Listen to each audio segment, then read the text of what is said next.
We've heard this year's hurricane season will be an active one. In fact, we've already had a couple of named storms. But how is data used to help cities, retailers predict and adapt to these more extreme weather conditions that we've been seeing lately? So with me is IBM's Paul Walsh. He is the Director of Enterprise Weather Strategy. So Paul, great to see you again.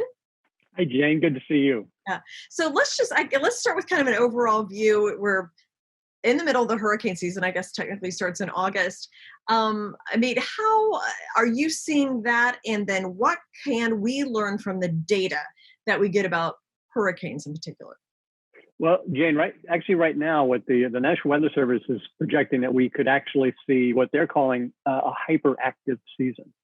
So it looks very likely that we're going to see a very active hurricane season. And so we are going into a time frame of increased sort of weather-based uncertainty. And then when you overlay on that, the uncertainty related to COVID and social distancing, it's really sort of coming together to provide a very sort of complicated picture for businesses. Okay. And government, for that matter. Sure. Now, and I remember when we met, we talked a lot about how data is used here as predictive analysis. Okay, so let's start with that. So How does that work? And how can you tell, as is based on historical things, like that we're going to see certain type of weather patterns? Yeah, so from a weather perspective, of course, weather modeling is getting very, very sophisticated. So we are getting very, very accurate in terms of being able to determine, where a storm is going to go. Still a little bit of work to do in terms of the intensity of forecast, but in terms of the track, think about Hurricane Sandy. Basically, the forecast track was very accurate within many, many days. So we know where the storms are going to be going generally. On the other side of the coin, though, the way that businesses now are using data is that they know, and we all know, I think, intuitively, that we buy different things. If you think about this from a retail perspective, when the storm is coming. So we don't buy as many AA batteries, we buy more D batteries because we want to make sure that we have power for our flashlights. A lot of people will buy prepared food and other food that will last for a long time. We were talking about the famous Walmart story where they said every time there was a hurricane forecast, not a hurricane, but a hurricane forecast, they would run out of strawberry Pop-Tarts. So what's happened is now businesses, CPG and retail companies, as well as governments are using sort of predictive analytics to predict where the storm is likely to go, who it's going to impact at a broader scale. So you think about what they call the so-called cone of uncertainty. I call that actually the cone of certainty because I'm certain that people that are within that cone are going to be behaving and acting differently.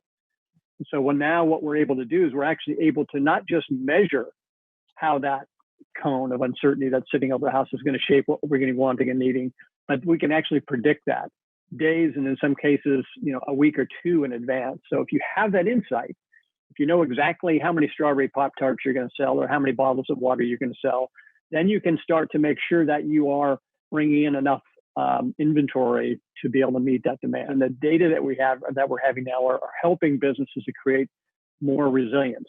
Mm-hmm. And at the end of the day, it's this kind of digital resilience that's going to really be helpful when we're in these times of uncertainty, which is what we are certainly in. This is used through artificial intelligence, or exactly how do you get that data?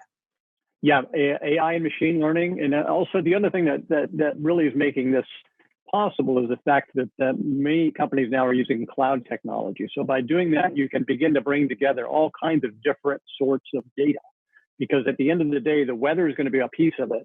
But the other piece that's going to be driving demand, it might be the local infection rate, the local COVID rate, and the stores that are shut down or not. And then there's other sort of elements that need to be sort of combined. So on the one hand, it's very obvious that when there's going to be when there's going to be a big storm, it's going to impact consumers within that cone. But when it gets really more complex is when you're trying to figure out at a very local level, like at almost like a store level, how that is going to affect the people that are within the footprint of that store.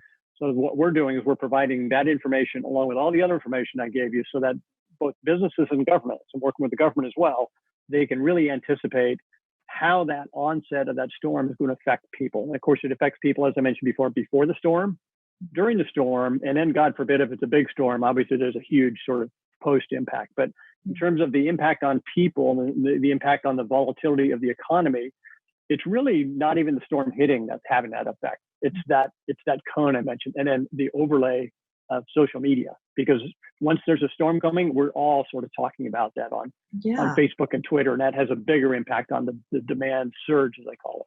That's right. So do you look at social media posts? Does that go into your data analysis? Does that help? Does that give you more information?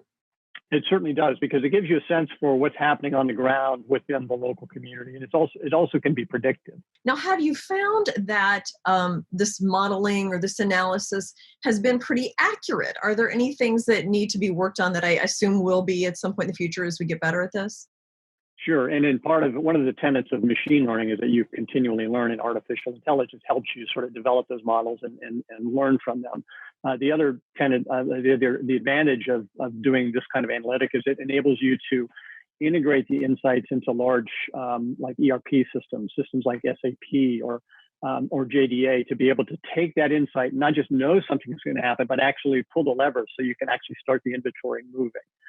One of the things that we do a lot of is we use both probabilistic forecasts and also scenario planning. So that's one of the things that we're doing with some large retailers here in the US, is helping from a scenario planning perspective plan for next spring. Because you can imagine some retailers have just absolutely blown it out of the water here for this over the last quarter. Some of the results are coming in now where there's just these incredible numbers. Well, how do you plan for that next year? Well, we don't know. We're still going to be under COVID. We don't know what the scenario, where we're going to be. So basically, what we're doing is we're taking the same kind of analytic that I mentioned, as well as AI, and then creating the ability to do scenario planning. Okay, makes sense, Paul. Thank you. Fascinating, and I'm sure this will only improve as time goes on. So, appreciate you joining me. Good to see you, and stay healthy. Thank you. Thanks, Paul.